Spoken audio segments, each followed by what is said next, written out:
Hola, bienvenidos. Comenzamos con la ampliación de la parte 1, campo magnético, bloque de teoría, en la asignatura de física orientado para alumnos de preparación de grado, bachillerato, ingresos en AGBS y AGM.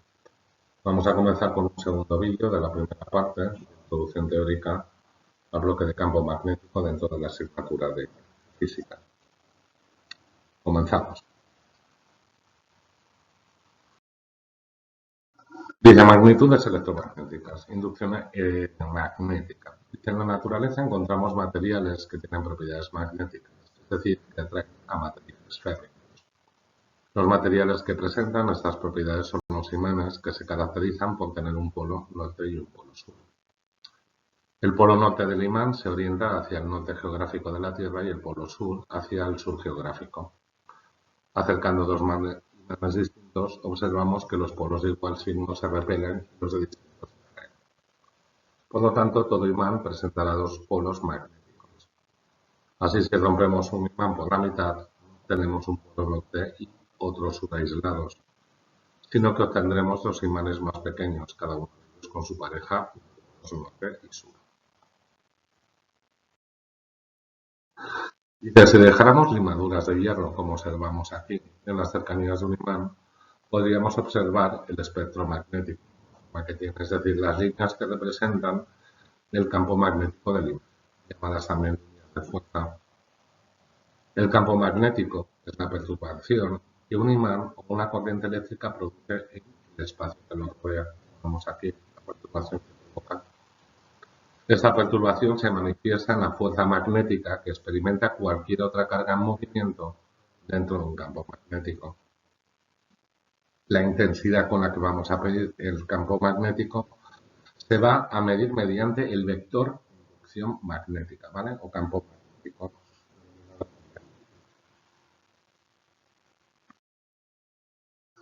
Supongamos ahora que en una región del espacio existe un campo magnético, definido como B, y que en ella situamos una carga de prueba Q, puede ser positiva o negativa. Experimentalmente vamos a poder comprobar que si la carga está en reposo no va a actuar ninguna fuerza sobre ella, esa fuerza sería nula. Que si la carga se mueve con una velocidad v, experimenta una fuerza magnética debido a ese campo con las siguientes características. 1. Que dicha fuerza va a ser proporcional al valor de la carga, mayor fuerza. 2. Que dicha fuerza va a ser perpendicular a la velocidad, lo cual quiere decir que puede ser que cambie la trayectoria del movimiento de la carga de prueba y que el módulo va a depender de la dirección de la velocidad. A partir de todo esto, vamos a definir la inducción magnética en un punto del espacio de tal manera que su dirección es la del movimiento de las cargas sobre las que la fuerza magnética es nula.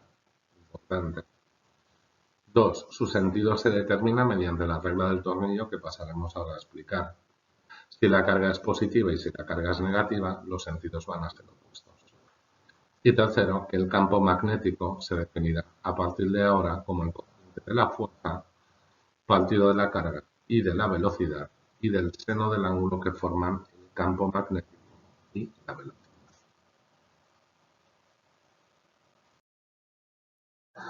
La inducción magnética en el sistema internacional viene definido por el Tesla, aunque a veces se utiliza el gramos, ya que es más pequeño, equivale siendo un Tesla su equivalencia a 10 a la 4. Para representar dicha inducción magnética, en muchas ocasiones vamos a considerar un vector que tenga una dirección perpendicular a una hoja.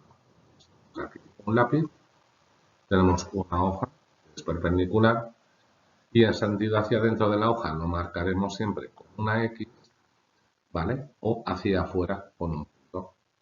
Como hemos visto antes, una carga en movimiento siempre nos va a generar un campo magnético. Flujo magnético. El flujo de un campo magnético que atraviesa una superficie se define como el producto escalar entre el vector de inducción magnético, campo, y su superficie. El vector superficie es un vector con dirección normal a la superficie cuyo módulo es el valor de esta. Por lo tanto, el flujo sería vector campo por vector superficie o escalarmente el valor del campo por la superficie por el coseno del ángulo que forma, como vemos en estas dos figuras. ¿Vale? Si esta es la dirección de nuestro flujo, aquí flujo y vector superficie, que es normal, la superficie valdrá 0.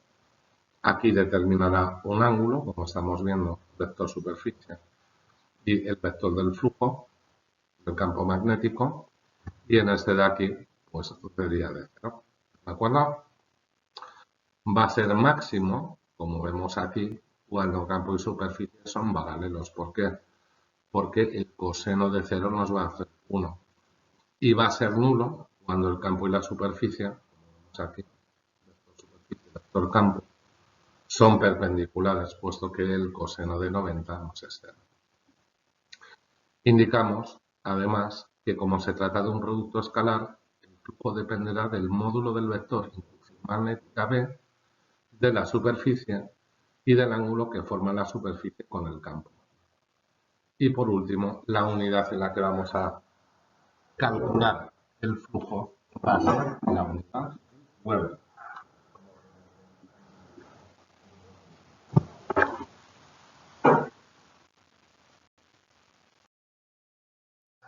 Para los modelos físicos vamos a ver en primer lugar la fuerza magnética sobre una carga eléctrica en movimiento.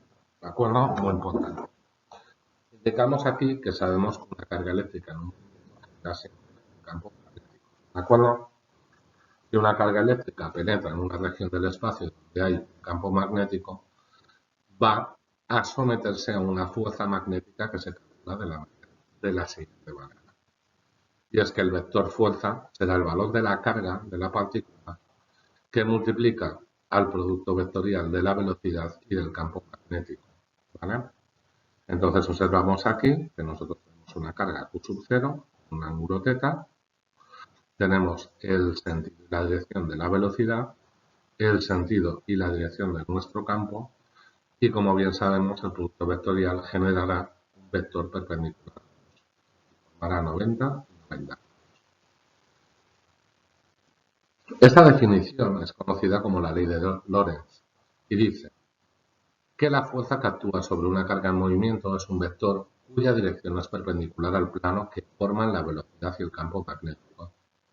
Para saber la dirección de la fuerza se aplica la regla de la mano derecha o regla de Maxwell, que vamos a ver a continuación. En este sentido, vamos a ver estos 5 casos. Tenemos sobre este plano, ¿de acuerdo?, un vector velocidad, que va en esta dirección y sentido, un vector campo y una carga positiva. Por lo tanto, según la regla del sacacorchos, este irá en este sentido, ¿de acuerdo? Este va a ir entrando. Análogamente, para este segundo caso, tendríamos nuestro vector campo, nuestro vector velocidad, sigue siendo una carga positiva, entra en la misma dirección de la velocidad hacia el campo, como vemos aquí, entra de la velocidad hacia el campo. Este es el sentido y dirección de la fuerza. Para la siguiente, que tendríamos aquí una carga negativa, aquí nos va a ir el vector campo, tendríamos el vector velocidad, pero al ser carga negativa va del campo hacia la velocidad. Por eso no va a ir hacia arriba, nos va a ir hacia abajo, está bajando, se afloja. Aquí veríamos otro caso, análogamente, puede ser al B, el D, en el que los vectores no son perpendiculares, ¿vale? No forman 90 grados ni el campo ni la velocidad. Pero sí el vector fuerza, que es el producto vectorial de ambos, iría de velocidad hacia el campo, con lo cual va hacia arriba. Y por último caso, veremos que la fuerza es nula cuando campo y velocidad son paralelos. ¿Por qué? Porque el ángulo que forman es de 0 grados, con lo cual el seno de 90 es 0, lo que implica que la fuerza es nula. Así el módulo de esta fuerza viene dado por la siguiente expresión: carga por velocidad y campo y por el seno del ángulo, donde alfa es el ángulo que forman, como hemos dicho, la velocidad y campo magnético. Así, cuando ambos tienen la misma dirección, que es el caso E, el ángulo es cero, por lo tanto la fuerza magnética se anula. Es decir, no actúa ninguna fuerza sobre la carga eléctrica en movimiento si la velocidad tiene la misma dirección que el vector de inducción magnética. Ahora en los siguientes esquemas se van a observar la fuerza que actuaría sobre una partícula cargada positivamente y negativamente al penetrar en una región del espacio, con un campo magnético cuya dirección es perpendicular a la velocidad. Vamos con ello. Y volveríamos a ver aquí lo mismo. Nuestro campo está entrando en la cartulina, nuestra carga es positiva, ¿de acuerdo? Y la velocidad es perpendicular a él. Luego, ¿qué es lo que vamos a hacer? Va en el sentido de la velocidad hacia el campo. Por eso la fuerza va a ser en este sentido, ¿de acuerdo? Repito, tenemos aquí nuestra velocidad, aquí nuestro campo, vamos a imaginar que esto de aquí es el papel, va en este sentido, con lo cual la fuerza va como vemos aquí. Sin embargo, si la carga es negativa, podemos aplicar aquí nuestra cartulina el sentido de dirección de la velocidad y el del campo, podemos ver que con una aspa va hacia adentro, el sentido va a ser antihorario, ¿correcto? Lo cual va aquí, es decir, lo va flotando. Esta sería nuestra fuerza. Bueno, un primer ejemplo nos dice que una carga positiva de 5 microcoulombios al contraste de 10 a la menos 6 coulombios se mueve con una velocidad dada por la siguiente expresión. Nuestro vector velocidad es 5 y menos 5 K. El sistema internacional de los que estamos hablando es dimensiones I, J y K. En el interior de un campo magnético B de componentes I más 2J menos K, el sistema internacional. Dice deducir la fuerza que actúa sobre dicha carga. Nosotros, según la ley de Lorentz, el vector fuerza con el que el campo actúa sobre la carga es generado por la siguiente expresión. Es carga por el producto vectorial de los vectores velocidad y campo magnético. Hemos pasado nuestra carga a coulombios, puesto que viene en microcoulombios. Hacemos el producto vectorial, ¿de acuerdo? Que sería 0 menos 10, que cambia de signo, sería la componente en G. Sería 5 negativo con más 5 positivo en J, que se anula, no hay componente en I. Y por último sería 10 menos 0, que es 10 en el sentido de G, Z, que es K.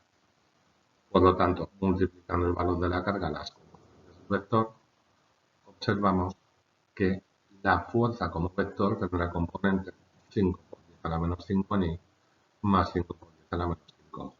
Todo ello medido, obviamente. Veamos ahora la fuerza magnética sobre un conductor rectilíneo, cable.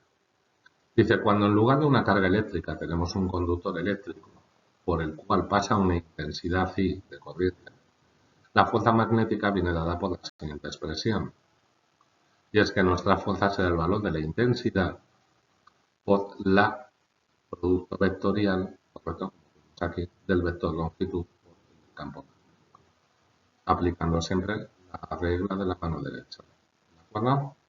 En el sentido, movemos el dedo gordo, el sentido de la intensidad y haciendo el giro vemos la trayectoria que lleva nuestro campo magnético.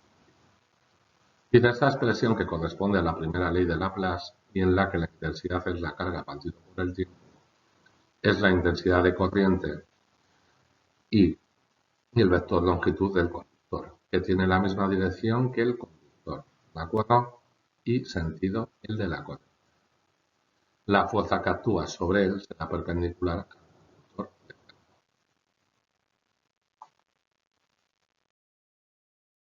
Vemos aquí un ejemplo entonces, nos dice por un conductor recto, dirigido a lo largo de I, ¿correcto?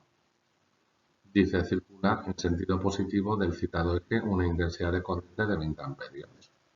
Calcular la fuerza del campo magnético B de componentes 2i más 3k en el sistema internacional que ejerce por unidad de longitud sobre dicho conductor. Por lo tanto, si la fuerza de la intensidad vectorial de la longitud por el campo, pondríamos el valor de amperios, ¿de acuerdo? Nos decía aquí que ejerce por unidad de longitud, es decir, sería 1 sobre eje y, por el vector es el 0, 1, 0. Cortamos las componentes del campo magnético, K, J no hay. Haríamos el producto vectorial, que nos da 3i menos 2K, y al multiplicar por el valor de la intensidad, observamos el valor de la fuerza, de valor 60i menos 40K.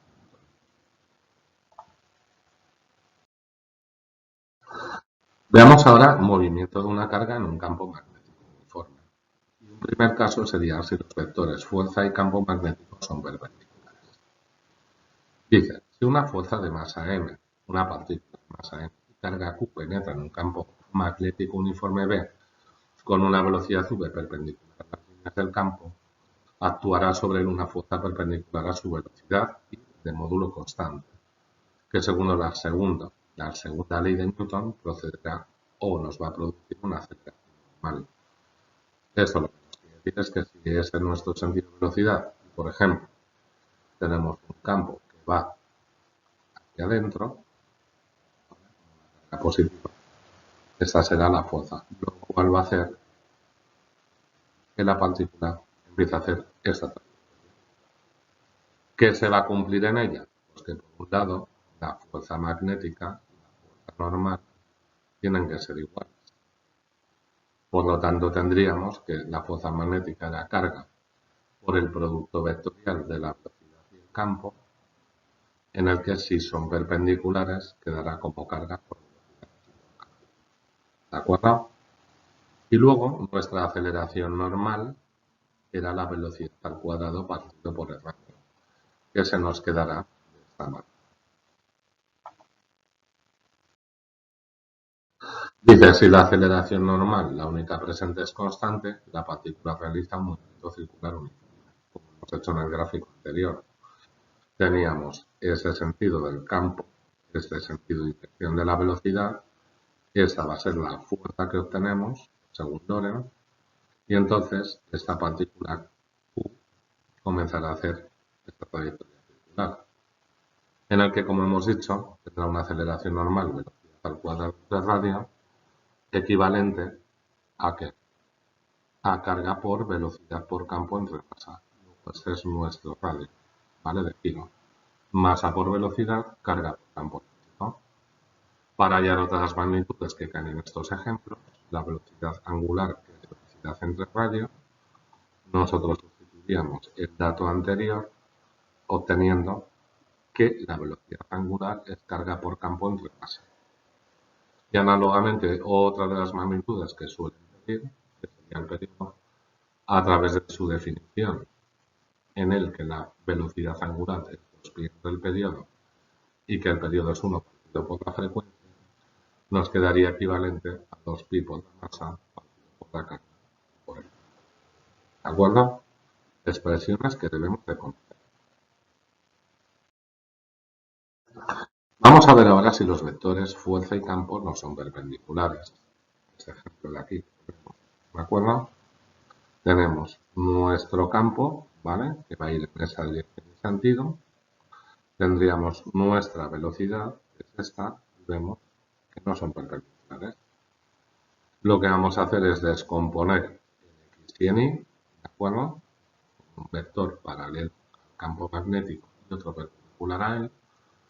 Y al hacer también su producto vectorial de B por V, obtenemos la dirección y el sentido de la fuerza. Dice, si la velocidad de la partícula no es perpendicular al campo magnético, la partícula realiza un movimiento denominado helicoidal. Es decir, la componente en X va a ser paralela al campo, lo cual quiere decir que la partícula va a avanzar. Pero la componente en Y sobre un plano perpendicular al campo iría haciendo trayectorias circulares. Por lo tanto, la circular y la que va en el sentido del campo hace que esta sea nuestra trayectoria.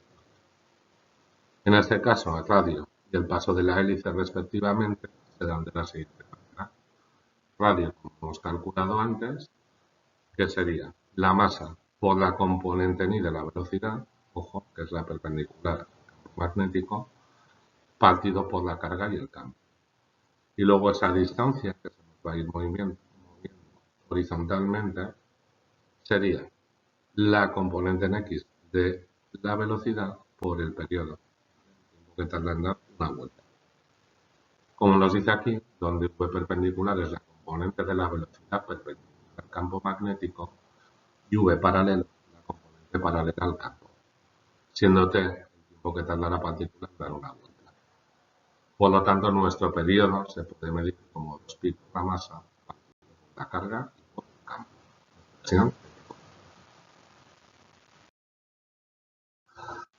Vamos a ir finalizando ya con un ejemplo que nos dice que tenemos un protón y un electrón que se mueven con la misma velocidad en el eje 4 por 10 a la 6 metros por segundo. Dice penetran en un campo magnético uniforme B de valor menos 0,01 en K medido en teslas. Dice calcula la fuerza sobre cada una electrón del campo. Segundo, el radio de la trayectoria descrita por cada una de las partículas. Y C, lo que tarda cada partícula en dar. Bueno, nosotros vamos a aplicar ley de Lorentz, carga por el producto vectorial, por lo tanto será nuestra carga, nos la tienen que dar, ¿de acuerdo? Para el protón en positivo y para el electrón en negativo, 6 por 19, ¿correcto? Que multiplicará el vector velocidad medido en I por el vector del campo medido en K y en negativo. Por lo tanto, si es un producto vectorial de I de K, el que nos va a resultar es haciendo el determinante, dando la fuerza para el protón valor de 6,4 por 10 a la menos 15 julios en J y para el electrón de 6,4 por 10 a la menos 15 julios, ¿vale? Medido en J. Ambas vemos que tienen el mismo valor, pero sentido opuesto. El radio de trayectoria, como hemos dicho antes, siempre en valores absolutos, correcto, la carga nos va a salir obviamente para un electrón por un radio negativo, lo cual sería respectivamente las masas de las partículas por su velocidad partido por el valor de la carga, dando un valor de 4,175 metros para el protón y de 2,275 por 10 a la menos 3 metros para el electrón. Y por último, para cada partícula, bueno, el periodo, que es el tiempo de oscilación completa, se ha calculado mediante su expresión, pero en dar media vuelta lo que haremos será tardar la mitad. Los valores de los periodos los hemos dividido entre 2 para obtener el tiempo en dar media vuelta de la oscilación. En general, sobre una partícula cargada pueden actuar también campos eléctricos a la vez que magnéticos. La acción conjunta de ambos se va a llamar ley general de Lorentz, en la que será la fuerza eléctrica más la fuerza magnética, en la que sacando como factor común la carga será la intensidad del campo eléctrico más el producto vectorial del vector velocidad por campo magnético. Vamos a hablar entonces de la fuerza electromagnética, ya se ha debido a las dos. La separación entre los términos eléctrico y magnético es algo relativo, ya que esta interacción depende del sistema de referencia usado. Normalmente usaremos sistemas de referencia recursos, no relativos.